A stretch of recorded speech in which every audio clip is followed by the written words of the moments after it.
terpercaya. Kapal wisata yang membuat WNA asal Spanyol tenggelam di perairan Taman Nasional Komodo, Nusa Tenggara Timur. 4 orang dinyatakan hilang.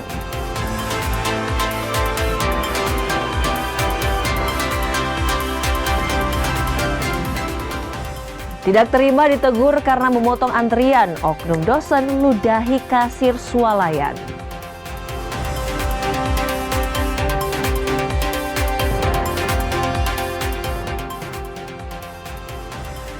Tiga diaspora dirumorkan akan merumput di Super League Indonesia.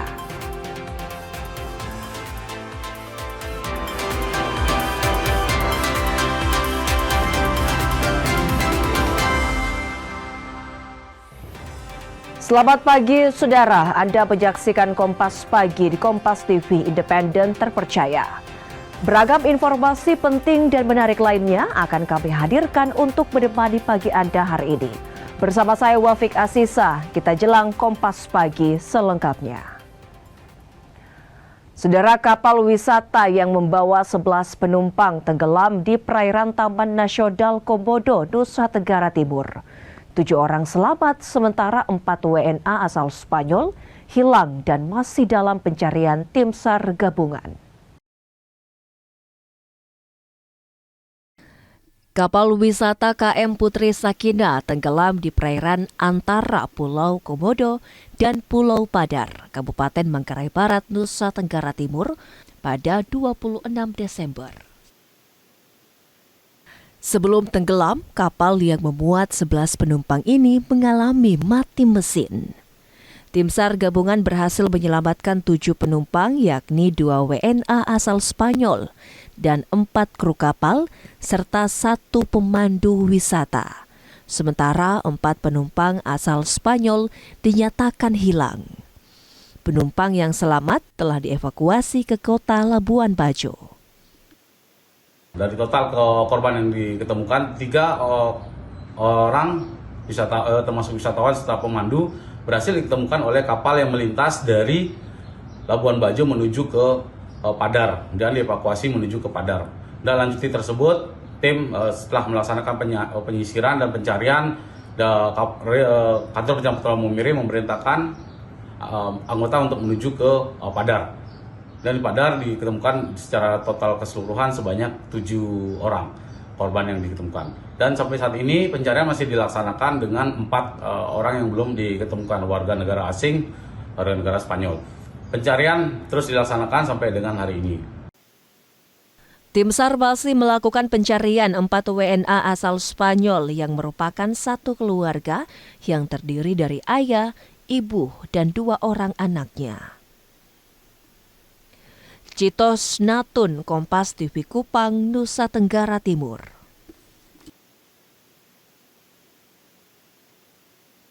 Kapal motor KLM Fitri Jaya yang memuat rombongan Camat Liukang Tapabiring tenggelam di perairan Kabupaten Pangkajene dan Kepulauan Sulawesi Selatan.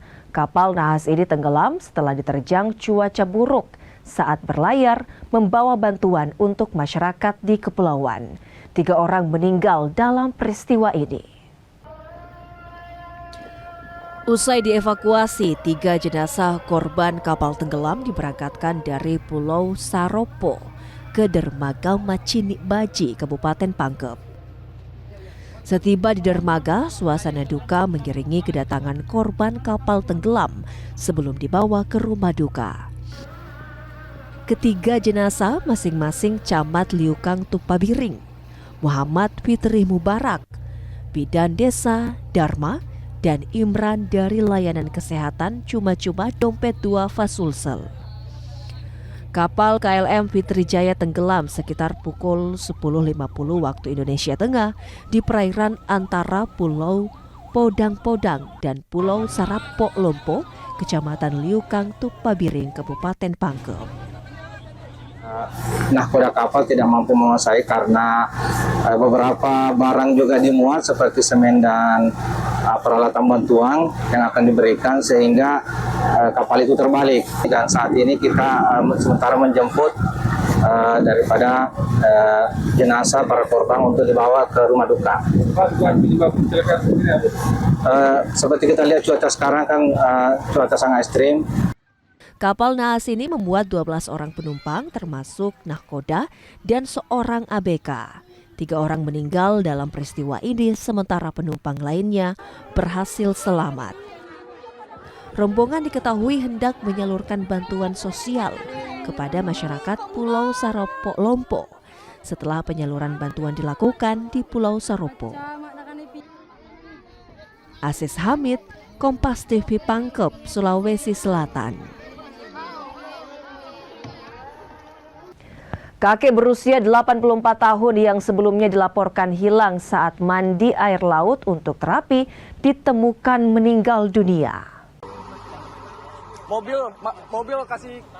Pencarian yang dilakukan tim SAR gabungan berakhir duka. Korban ditemukan dalam kondisi meninggal dunia. Korban ditemukan di sekitar perairan Desa Seriawan yang berjarak 1,97 nautical mil dari lokasi kejadian. Evakuasi dilakukan warga bersama tim SAR menuju rumah duka di Dusun Pakarena, Desa Kairatu untuk disemayamkan. Korban sebelumnya dilaporkan hilang saat mandi di pesisir pantai Dusun Pakarena pada 25 Desember lalu. Pada pukul 08.05 WIT, korban ditemukan dalam keadaan meninggal dunia oleh tim SAR gabungan dengan jarak dari LKK ke lokasi ditemukan kurang lebih 1,97 nautical mile arah tenggara dari LKK, dan korban dievakuasi ke rumah keluarga di Dusun Pakarena, Desa Kairatu, Kabupaten Seram bagian barat. Tindakan tidak terpuji oknum dosen viral di media sosial. Dosen salah satu perguruan tinggi swasta di Kota Makassar terekam CCTV meludahi seorang kasir swalayan usai ditegur karena memotong antrian saat pembayaran di kasir. Kejadian berawal saat suasana toko padat pengunjung. Oknum dosen yang awalnya berada di antrian kasir 11 tiba-tiba menyerobot antrian pelanggan lain. Melihat tindakan tersebut, petugas kasir menegur dengan sopan dan memintanya untuk kembali mengantri. Tidak terima ditegur, pria tersebut marah dan bersikeras ingin dilayani lebih dulu. Demi menjaga kenyamanan pelanggan lain, petugas kasir akhirnya mengalah dan melayani transaksi oknum dosen tersebut. Di tengah proses pembayaran, pria itu justru meludah ke arah kasir dan menuntut permintaan maaf dan sempat melontarkan ancaman. Adanya kejadian yaitu penghinaan terhadap martabat seseorang yang terjadi di kasir toko satu sama yang ada di Jalan Perintis, di mana seseorang pelanggan yang tidak mau mengantri kemudian ditegur sehingga diduga melakukan kata-kata kasar, menghina, dan kemudian diduga pula meludahi daripada kasir tersebut. Itu kasusnya sudah sampai mana, apa sudah dilaporkan atau bagaimana? Untuk saat ini terhadap korban sudah melaporkan di Polsek Taman Andrea. Saat ini sudah dilakukan penyelidikan dengan pemeriksaan korban dan beberapa saksi. Kejadian ini sudah dilaporkan ke Polsek Taman Andrea Makassar. Polisi sudah memanggil sejumlah saksi untuk dimintai keterangan. Rama Pratama, Kompas TV Makassar, Sulawesi Selatan. Kelompok pengendara sepeda motor menyerang warga yang tengah nongkrong di pinggir jalan di Kabupaten Maros, Sulawesi Selatan. Aksi penyerangan mengakibatkan seorang warga terkena busur panah di bagian dada. Aksi penyerangan kelompok pengendara motor ini terjadi di Kecamatan Lau, Kabupaten Maros. Pengendara motor yang berjumlah kurang lebih 50 orang ini menyerang warga yang tengah nongkrong di pinggir jalan dengan busur panah. Sebelum bereaksi, para pelaku melakukan konvoi dan ugal-ugalan di jalan.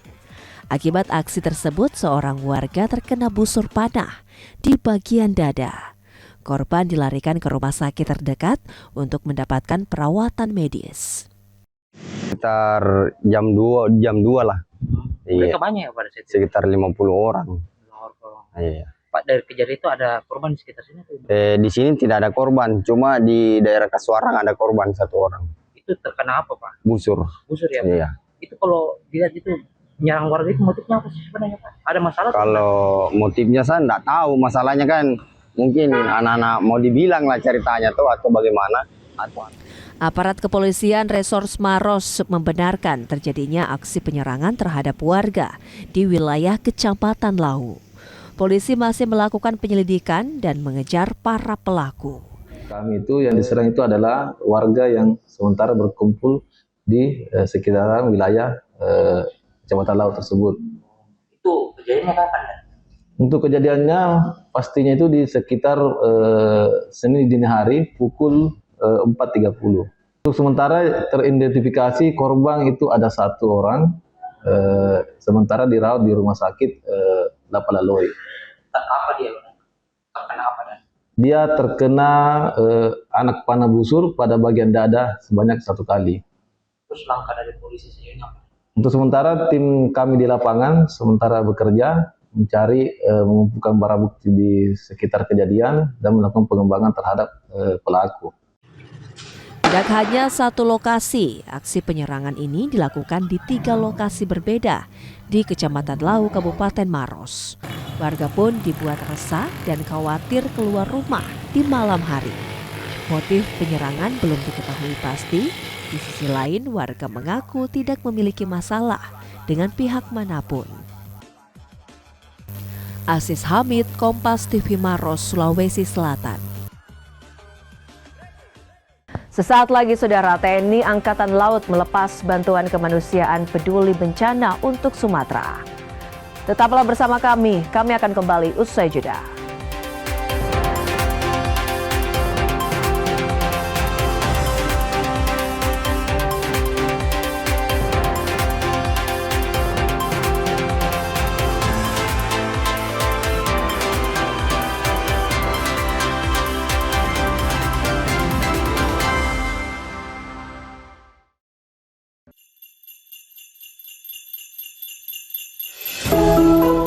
Natal membawa harapan dan memberi kehangatan. Berkat Natal kiranya dapat menyelamatkan keluarga dan mengeratkan persaudaraan. Di momen penuh sukacita ini, Kompas Gramedia menebar kasih lewat karya yang mencerahkan. Salam sejahtera untuk kita semua. Di momen Natal penuh kasih, Allah hadir menyelamatkan keluarga, menebarkan cinta kasih dan sukacita. Mari rekatkan kebersamaan.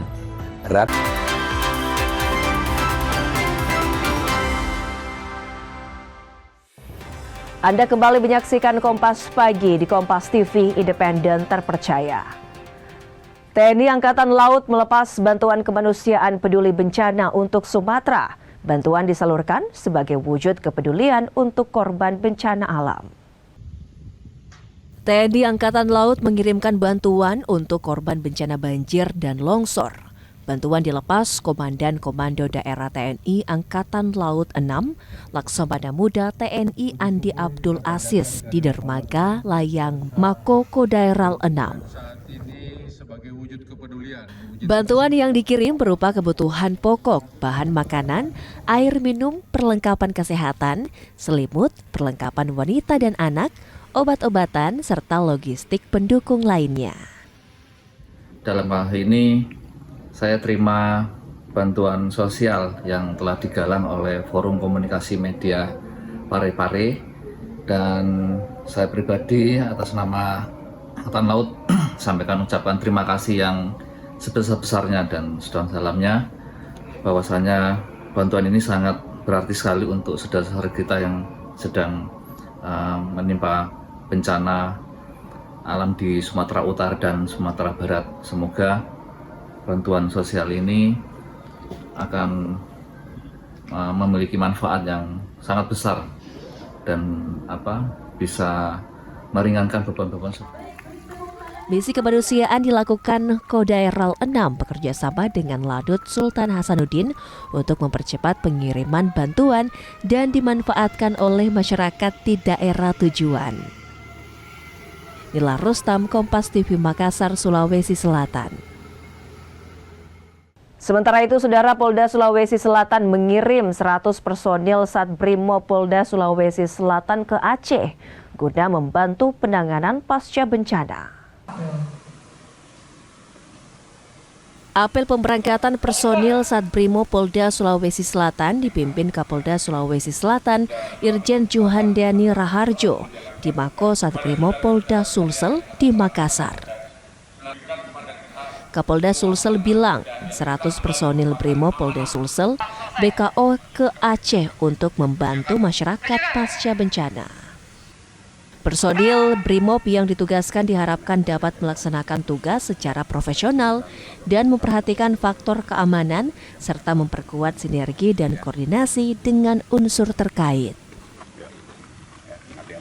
Sumatera saat ini pasca bencana perlunya adanya berbagai kekuatan untuk membantu masyarakat di sana. Baik itu segi pasca bencana, membantu pembangunan di sana, dan paling tidak mengembalikan moral masyarakat di wilayah Sumatera. Kita belum tahu ini akan terbagikan di mana saja, nanti dari Korbrimob yang akan membagi anggota kita apakah di Aceh atau di Sumut dan lain sebagainya. Tapi yang jelas ini adalah wujud kehadiran pemerintah.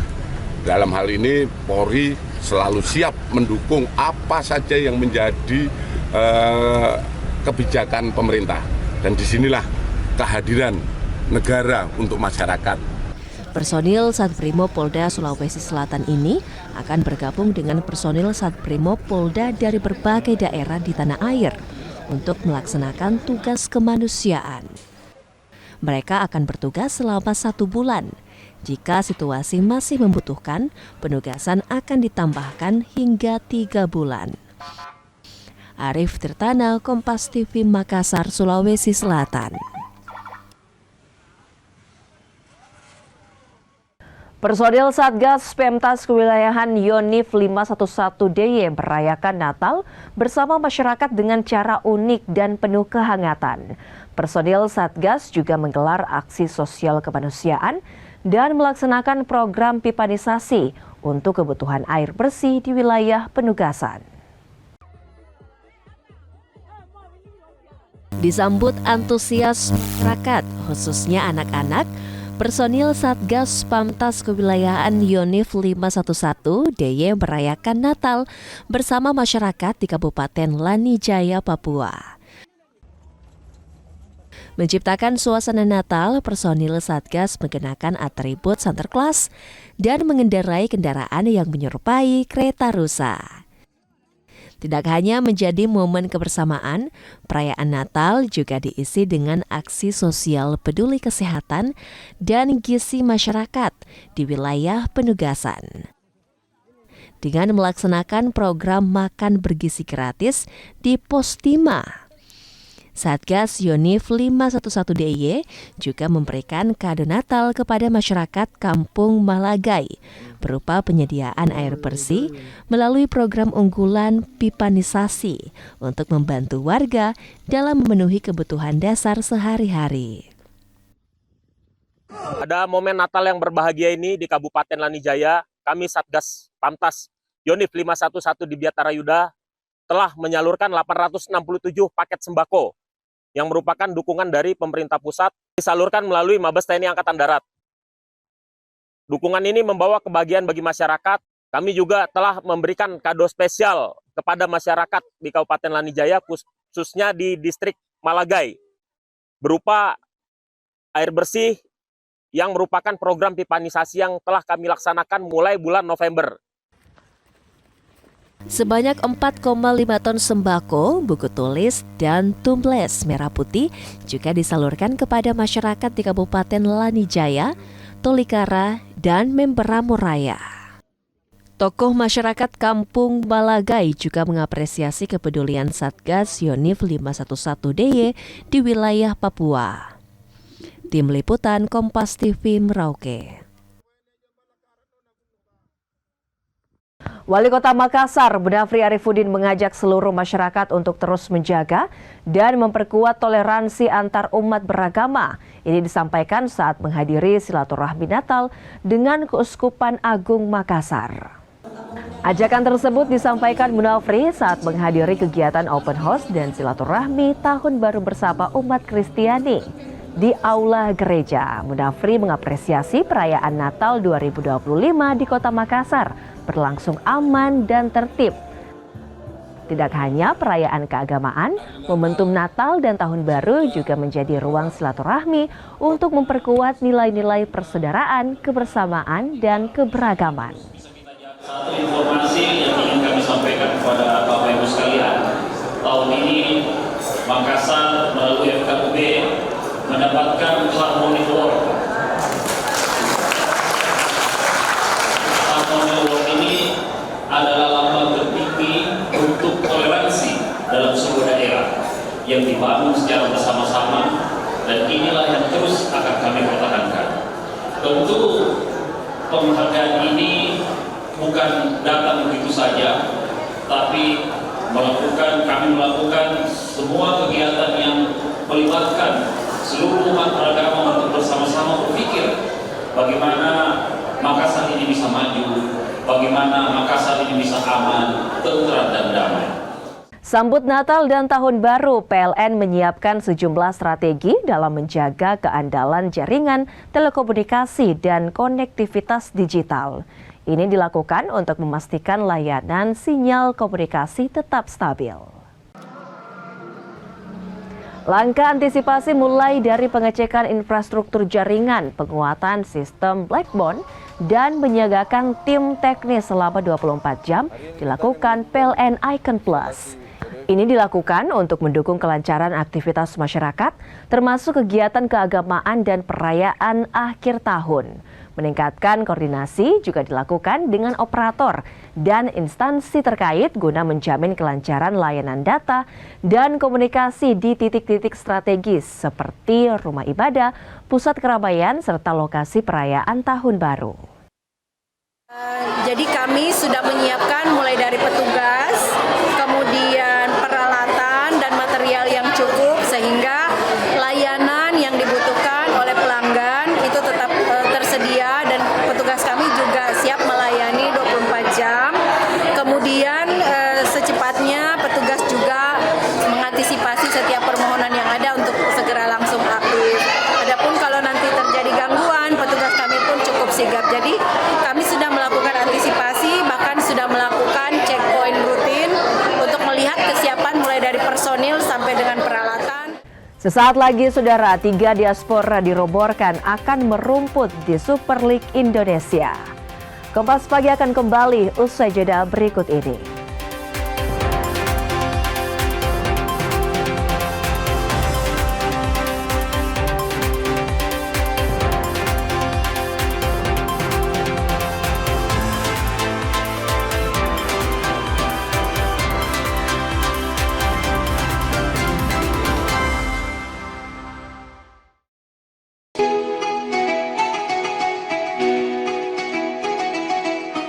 Mari sambut Hari Yang Fitri dengan hati penuh kemenangan, menjalin silaturahmi, menguatkan persaudaraan dalam kebersamaan.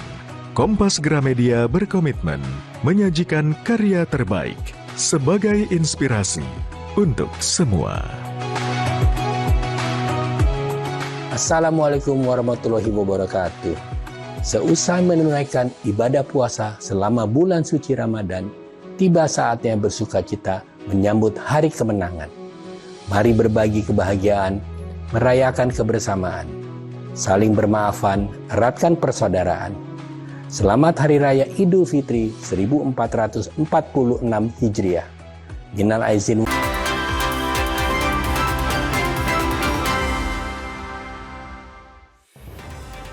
Terima kasih Anda kembali menyaksikan Kompas Pagi di Kompas TV, independen terpercaya.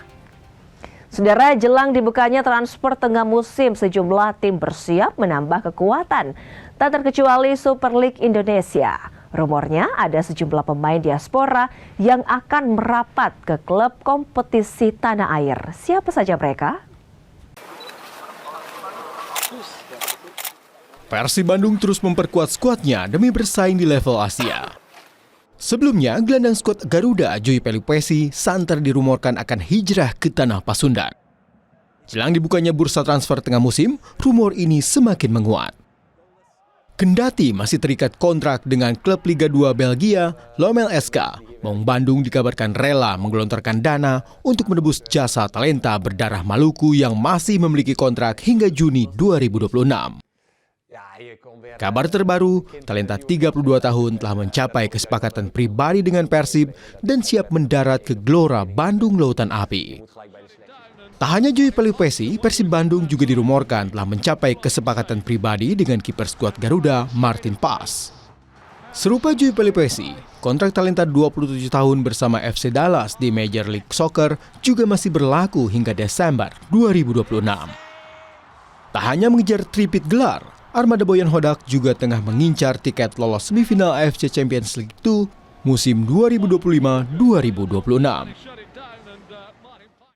Sementara Kapten Timnas U22 di SEA Games lalu, Ivar Yenar, juga turut dirumorkan akan hijrah ke Super League Indonesia. Adalah Dewa United yang berminat menggunakan jasa pemain FC Utrecht ini. Kontrak gelandang 24 tahun bersama FC Utrecht memang akan habis akhir musim ini. Dengan atribut lengkap untuk mengatur tempo permainan, memutus serangan lawan, sekaligus menjadi penghubung antar lini, Ivar Yenar dipercaya akan sangat membantu meningkatkan kualitas permainan serdadu Banten Warriors. PSSI telah merilis nama pemain yang masuk nominasi peraih penghargaan Men Players of the Year 2025. Uniknya, 5 nomine didominasi oleh pemain bertahan.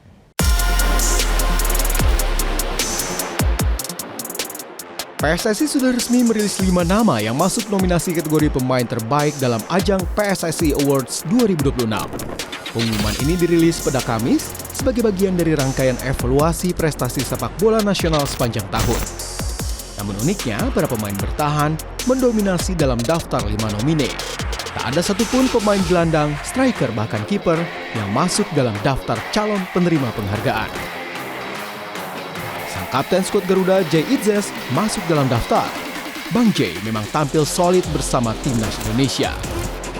Penampilan gemilang dibalut dengan sikap kepemimpinannya yang begitu matang membuat bek 25 tahun layak masuk dalam daftar penerima penghargaan. Hanya solid kala berjersey Garuda, bek 25 tahun juga selalu menjadi pilihan utama kala membela Sassuolo di Serie A Italia. Sang wakil kapten sekaligus tandem Bang Jay di lini pertahanan serdadu Garuda, Rizky Ridho juga masuk dalam daftar nominasi. Ketenangan dan kemampuannya membaca permainan lawan membuat Ridho menjadi salah satu pilar penting di lini pertahanan Garuda. Di daftar selanjutnya juga masih dari pemain bertahan. Calvin Verdong juga masuk dalam daftar. Bek kiri timnas Indonesia memang menjadi salah satu pemain yang memiliki kemampuan di atas rata-rata. Selalu tampil konsisten, laki-laki berdarah Aceh bahkan dijuluki El Konsisten oleh fans timnas Garuda. Tak banyak drama, hanya fokus bermain di lapangan. Kevin Dix, sang tandem Verdong di sisi kanan pertahanan, turut masuk dalam daftar nominasi. Talenta spesialis tendangan penalti ini memang cukup bermain apik. Kak Kev yang kini membela Panji Borussia Mönchengladbach punya pengalaman di kompetisi elit Jerman yang menjadi nilai tambah dalam penilaian PSSI. Yakob Sayuri melengkapi 5 pemain yang masuk dalam daftar nominasi. Pemain Maluku United dikenal memiliki fleksibilitas tinggi karena mampu bermain sebagai bek sayap maupun winger. Kontribusinya di sisi lapangan menjadikannya salah satu pemain paling menonjol sepanjang musim. Proses pemungutan suara dijadwalkan dibuka mulai 6 Januari 2026 melalui laman resmi federasi dengan melibatkan partisipasi publik.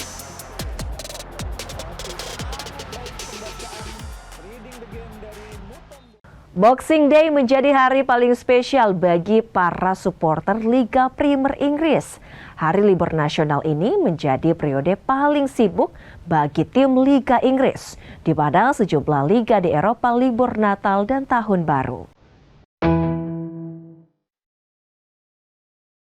Secara historis, Boxing Day adalah hari libur nasional di Inggris Raya yang jatuh pada 26 Desember dan sudah berlangsung sejak abad ke-19. Laga Boxing Day pertama kali digelar pada 26 Desember 1860 antara Sheffield FC kontra Hallam FC. Tak sekadar menandai dimulainya sebuah tradisi, duel ini merupakan derby lokal pertama di dunia. Bagi fans Liga Inggris, Boxing Day adalah jadwal pertandingan menjadi sangat padat, penuh kejutan, dan seringkali menjadi titik balik penentu gelar juara. Selain faktor budaya, Boxing Day menjadi lumbung keuntungan. Karena di masa libur Natal, para fans sepak bola lebih memilih hadir di stadion untuk mendukung tim kesayangan, memanfaatkan waktu libur. Tentu hal ini membuat penjualan tiket melonjak secara drastis.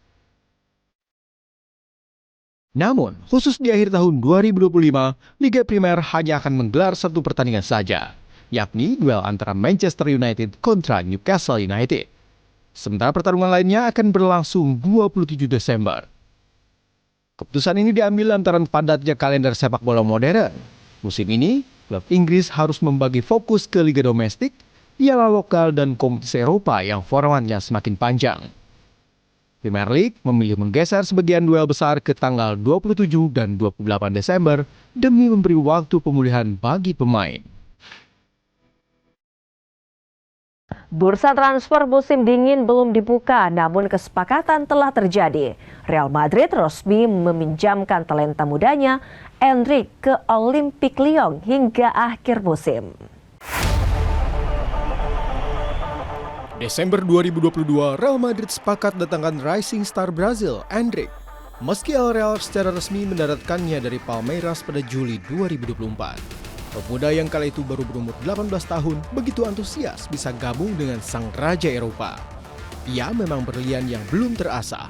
Di usia belia, talenta berdarah Brazil harus bersaing dengan segudang pemain bintang yang memadati skuad bertabur bintang. Hasilnya sudah bisa ditebak. Sang berlian yang belum terasah kalah saing dengan para seniornya. Pada era kepelatihan Carlo Ancelotti, ia tak banyak dipercaya. Berganti tongkat kepelatihan kepada legenda klub Xabi Alonso, nasib serupa juga dialami sang penyerang. Tercatat, Endrick hanya mampu mempersembahkan 7 gol dari beberapa penampilan ketika dipercaya turun dalam pertandingan yang bisa dibilang bukan laga krusial. Kalah saing di skuad utama Madrid membuat Endrick terlempar dan memilih hengkang ke Olympique Lyon dengan status pinjaman. Klub asal Prancis bahkan sudah merilis video kedatangannya dengan tema Natal. Endrick akan berjersey Lyon hingga akhir musim. Madrid pinjamkan talenta mudanya demi mendapatkan menit bermain. Namun Las Merengues rupanya tak rela kehilangan pemuda berharga 435 miliar rupiah karena menolak kalau Lyon menyertakan opsi pembelian dalam kontrak. Nasib sial dialami Jack Paul, petinju amatir yang menantang juara dunia 2 kali, Anthony Joshua. Bahkan kekalahan brutalnya menyebabkan sang petinju, YouTuber mengalami patah tulang rahang dan terancam kehilangan uang berjumlah fantastis. Berupaya mencipta sejarah, petinju amatir yang berawal dari YouTuber Jack Paul menantang mantan juara dunia tinju kelas berat Anthony Joshua. Meski secara postur tubuh terlihat jomplang, namun Jack tak gentar berduel dengan sang juara dunia 2 kali. Malam mengenaskan itu terjadi di Miami, Amerika Serikat. Tanpa skrip yang mengatur, sang petinju sejati di atas kertas akan sangat mudah merobohkan sang YouTuber yang begitu terlihat sangat percaya diri. Benar saja, Jack Paul dijadikan samsak hidup oleh Anthony. Namun hebatnya, Jack Paul mampu bertahan hingga ronde ke-6 dalam duel yang rencananya digelar sebanyak 8 ronde. Di ronde ke-6, hantaman keras Anthony Joshua tak hanya membuat Paul tersungkur ke kanvas, tetapi juga mematahkan tulang rahangnya di 2 tempat. Terlihat dari hasil ronsen, Paul mengalami patah di kedua sisi rahangnya. Meski tengah dirawat di rumah sakit, Paul kembali sesumbar untuk memberikan waktu istirahat 10 hari untuk kembali naik ring melawan Canelo Alvarez. Namun penderitaan tak sampai di situ. Petinju amatir berjuluk The Problem Child diprediksi harus kehilangan uang tak sedikit untuk membayar kewajiban pajak. Kabarnya, ia bisa kehilangan uang sekitar 570 miliar rupiah. Sesaat lagi, saudara, kasus penculikan balita Bilqis di Makassar hingga membawa sang bocah kembali ke pelukan orang tua menjadi perhatian di tahun 2025. Kompas Pagi akan kembali usai jeda berikut ini.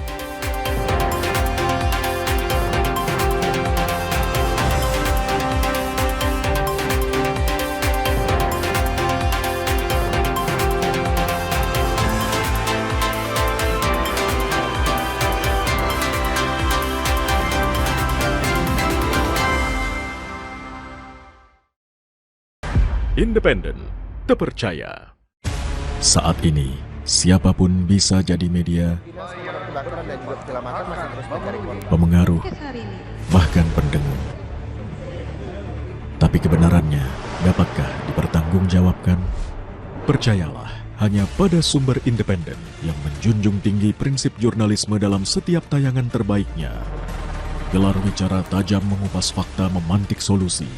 Dokter dan profesor itu bisa abal-abal dan dengan belise.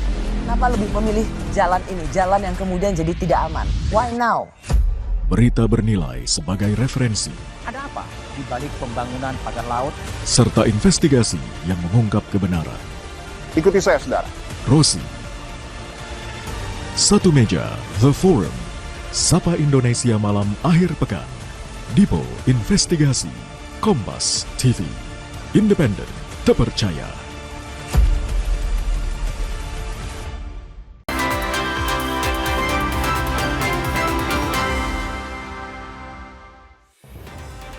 Anda kembali menyaksikan Kompas Pagi, saudara, bersama saya Wafik Asisa.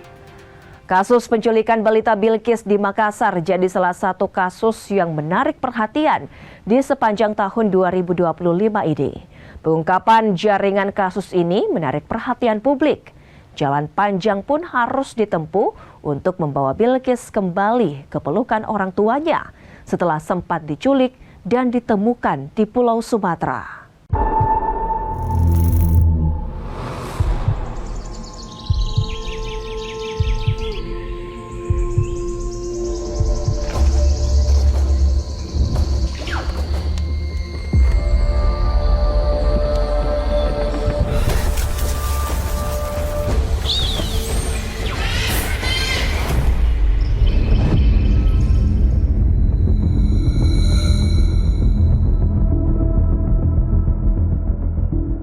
Awal November 2025 lalu, kasus penculikan balita bernama Bilqis menghebohkan warga Makassar, Sulawesi Selatan.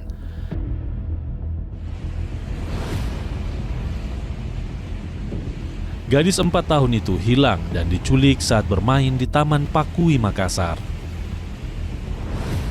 Rekaman CCTV pelaku penculikan Bilqis beredar luas. Orang tua korban akhirnya lapor polisi.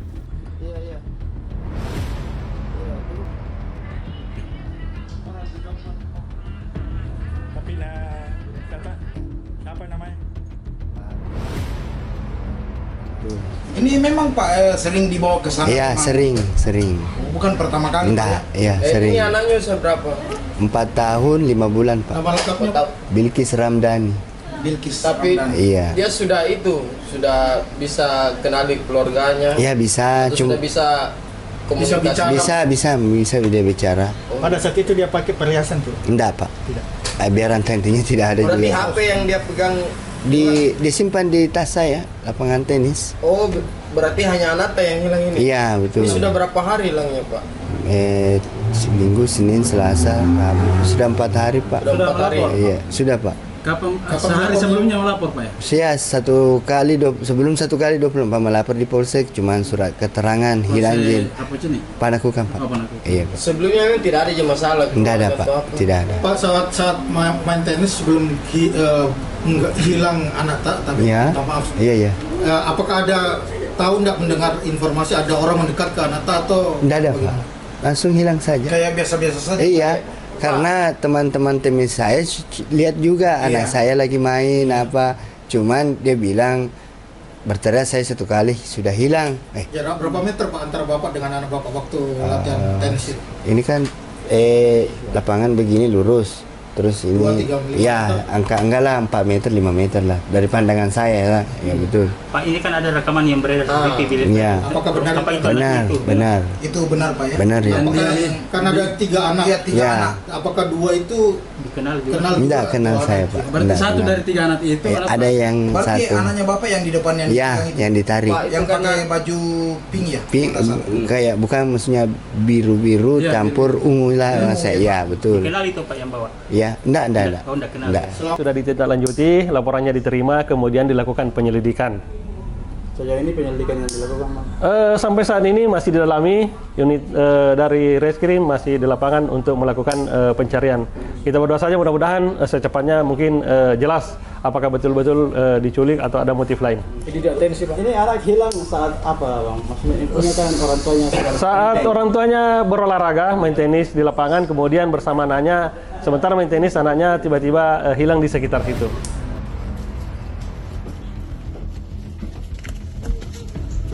Proses penyelidikan pun dilakukan. Upaya panjang pengungkapan kasus ini dimulai. Polisi yang melakukan pengejaran menangkap sejumlah pelaku setelah 1 pekan penculikan terjadi. Itu anak-anak kau jual di mana? Sama siapa?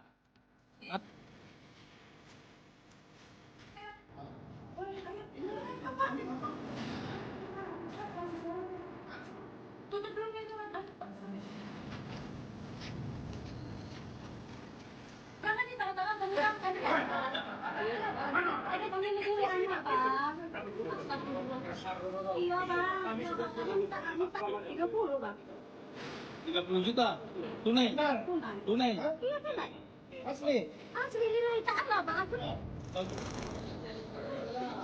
Total ada 4 orang yang ditangkap dan dijadikan tersangka. Motif pelaku menjual Bilqis dengan modus adopsi. Bilqis kala itu ditemukan di pedalaman Jambi. Pemeriksaan berlanjut, satu persatu fakta kasus penculikan balita Bilqis terungkap.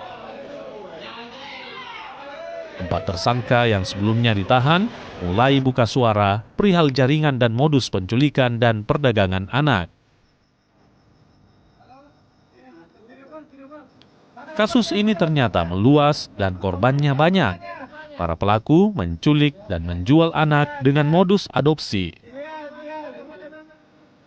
Korban penculikan bahkan tak hanya di Makassar, bahkan ada di berbagai daerah di Indonesia. Mana mamanya? Mana mamanya? Mana mamanya? Suruh bicara supaya Bangkis ikut sama kita. Penculikan Bilqis seperti yang kemarin sudah saya sampaikan di saat rilis di Poltabes Makassar, ada hal-hal yang terus berkembang, di mana perkembangan ini ada beberapa TKP yang kaitannya dengan penjualan anak ataupun bayi yang terjadi.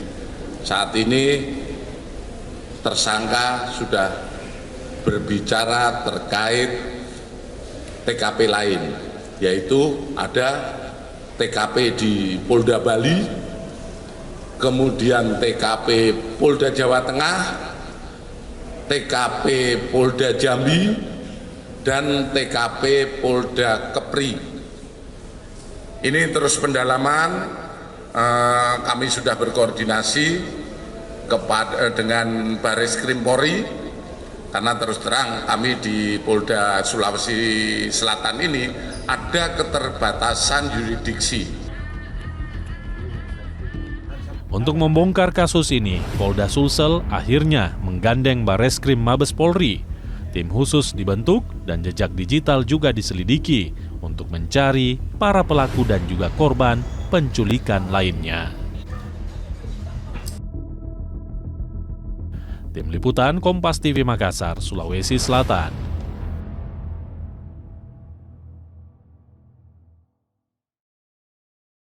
Sesaat lagi saudara, pilihan sulit warga Pulau KW Raja Ampat antara aktivitas tambang dan mempertahankan ekosistem lingkungan.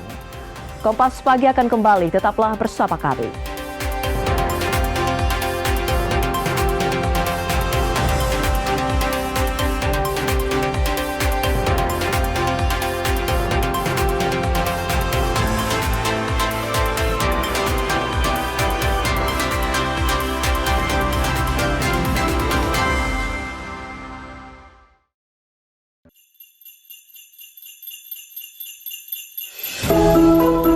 Natal membawa harapan dan memberi kehangatan. Berkat Natal kiranya dapat menyelamatkan keluarga dan mengeratkan persaudaraan. Di momen penuh sukacita ini, Kompas Gramedia menebar kasih lewat karya yang mencerahkan. Salam sejahtera untuk kita semua. Di momen Natal penuh kasih, Allah hadir menyelamatkan keluarga, menebarkan cinta kasih dan sukacita.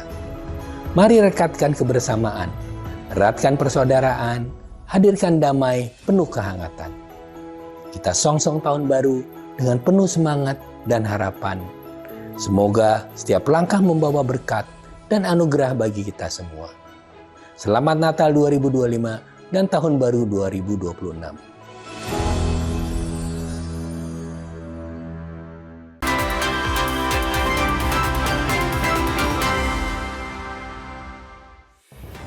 Anda kembali menyaksikan Kompas Pagi Saudara di Kompas TV Independen Terpercaya. Warga Pulau Kawe, Raja Ampat, Papua Barat Daya menghadapi pilihan sulit.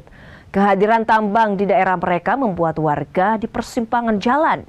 Tambang selama ini menjadi asa baru meningkatkan ekonomi mereka, namun di sisi lain, tambang perlahan mulai merusak ekosistem lingkungan.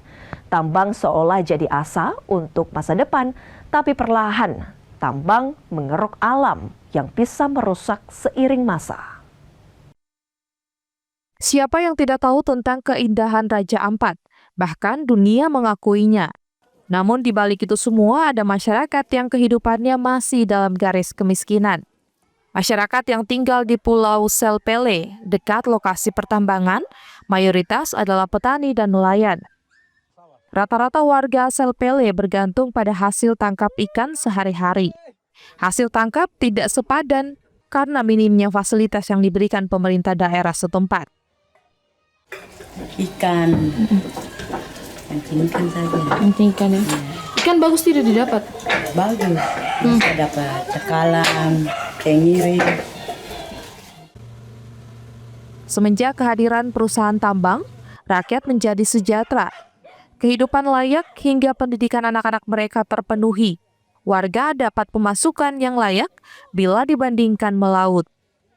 Warga juga mengakui jika wisatawan berkunjung ke wisata Wayak, biasanya singgah di kampung Selpele untuk membeli hasil jualan masyarakat setempat. Seperti para wisata datang, kenal di Pulau Wayak, mereka naik di gunung, mereka foto-foto pulang. Sampai di kampung sini juga. Mereka datang, mungkin ada ibu-ibu ada jualan, mereka juga beli.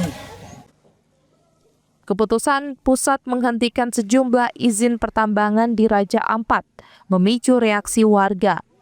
Kini mereka menutup tempat wisata Wayak yang ramai dikunjungi wisatawan demi memperjuangkan perusahaan tambang. Kami anggap bahwa kami yang punya hak kepemilikan orang KW, seharusnya kami yang harus berbicara. Bukan orang lain yang merosot hal-hal ini, seperti itu kan salah. Seharusnya kami sendiri. Kenapa sampai kami tidak pernah, kami sudah menyatakan komitmen orang KW bahwa kami tidak pernah menolak wisata, kami tidak menolak tambang. Semua kan harus berjalan bersama-sama. Yang kami punya hak adat. Kami palang ini untuk perusahaan tambang KW Mini. Harus berjalan. Kalau dia berjalan berarti palang ini kami buka dia pariwisata dia berjalan kembali. Tapi Bapak dong juga tidak ingin pariwisata tutup Bapak ya? Tapi kami ingin tidak tutup, pariwisata tidak akan tutup. Dia harus berjalan supaya dia sambil pantau ke laut. Pemilik hak wilayah dengan tegas akan terus memalang wisata Pulau Wayak hingga pemerintah memberikan solusi dari persoalan ini. Pulau Kawe ini yang kami minta dari Presiden dan Gubernur. Kalau bisa, pulau ini tidak bisa dicabut izinnya. Bagaimana kalau cabut, masyarakat suka kue bisa susah. Sekarang kita sudah sejahtera dengan kami punya tambang ini. Kalau sudah cabut bagaimana? Anak-anak kami tetap nganggur. Anak-anak kami sudah tidak bisa maju untuk pendidikan lagi. Belum lama ini Dinas Lingkungan Hidup Kehutanan dan Pertanahan Provinsi Papua Barat Daya berencana membuka ruang dialog bersama masyarakat pemilik hak wilayah untuk mendengarkan apa yang menjadi keinginan masyarakat. Namun sayangnya hal tersebut belum sempat dilakukan. Melihat bahwa ini adalah polemik dinamika yang berkembang, sehingga kita harus membuat pertemuan bersama masyarakat adat Pulau Kawai untuk mereka presentasikan kenapa mereka melakukan penolakan itu. Kita harus mendengar masyarakat, dan kami rencanakan di minggu depan kita akan mengundang mereka untuk mempresentasikan kenapa mereka menolak. Masyarakat berharap adanya solusi yang terbaik untuk mensinergikan kegiatan pertambangan dan usaha pariwisata bisa berjalan selaras demi kesejahteraan masyarakat. Tim Liputan Kompas TV, Sorong, Papua Barat Daya. Saudara, informasi tadi sekaligus mengakhiri kebersamaan kita di Kompas Pagi, Kompas TV independen terpercaya. Saya Wafik Asisa mewakili seluruh kerabat kerja yang bertugas pamit. Selamat beraktivitas dan sampai jumpa.